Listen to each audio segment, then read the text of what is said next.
Baik, seperti yang saya janjikan sebelumnya bahwa di pertemuan awal ini kita akan bicara desa sebagai pemerintahan. Desa sebagai pemerintahan itu linier dengan daerah, baik daerah kabupaten kota, daerah provinsi maupun pemerintahan pusat sebagai representasi dari negara.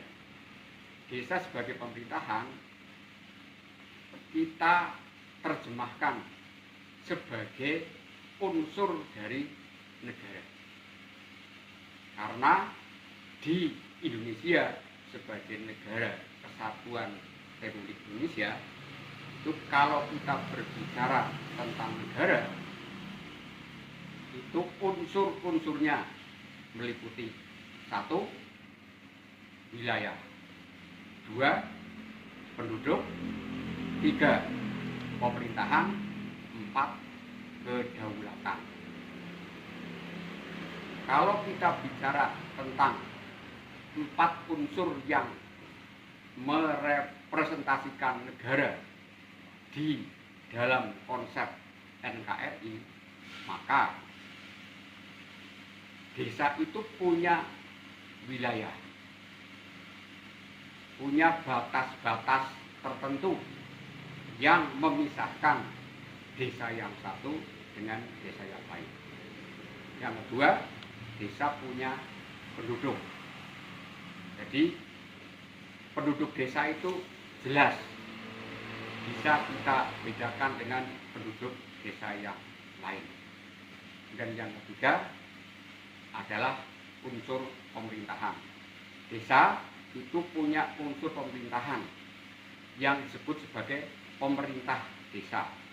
Hal ini linier dengan unsur pemerintahan yang ada dalam pemerintahan yang lain di dalam NKRI, yaitu pemerintah kabupaten kota, pemerintah provinsi, dan pemerintah negara dalam konteks NKRI.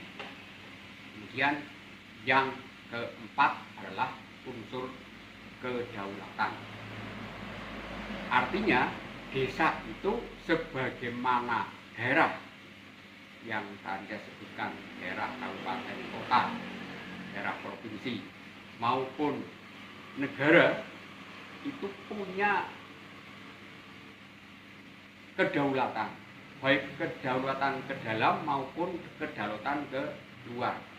Kedaulatan ke luar itu diakui sebagai pemerintahan yang mandiri, pemerintahan yang berdiri sebagai suatu pemerintahan.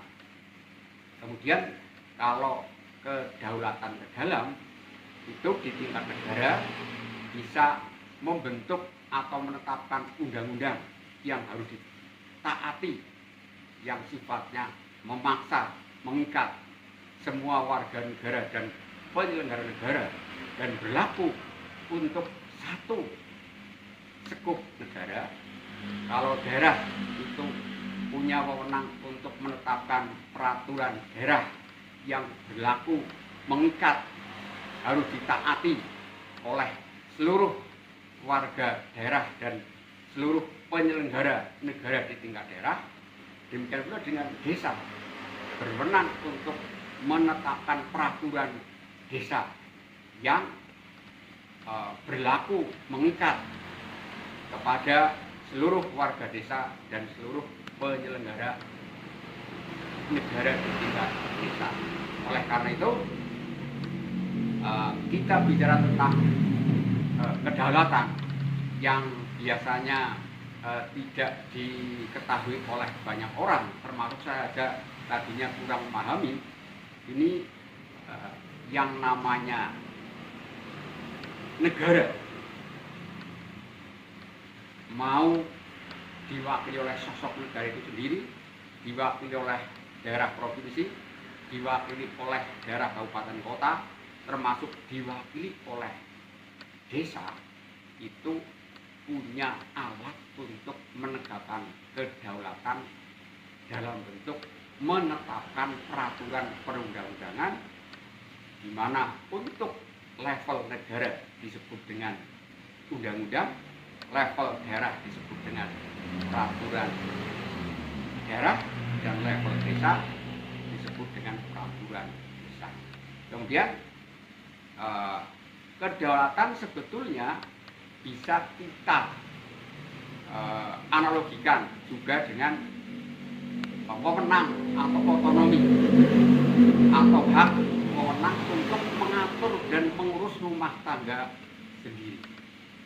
Jadi punya wewenang untuk mengatur dalam arti membentuk badan usaha negara. Itu kalau di level negara ada BUMN, di level daerah ada BUMD, dan di level desa ada BUMDes. Kemudian di dalam mengelola keuangan negara, di level negara kita mengenal adanya APBN, di level daerah kita mengenal adanya APBD, dan di level desa kita mengenal adanya APBDes.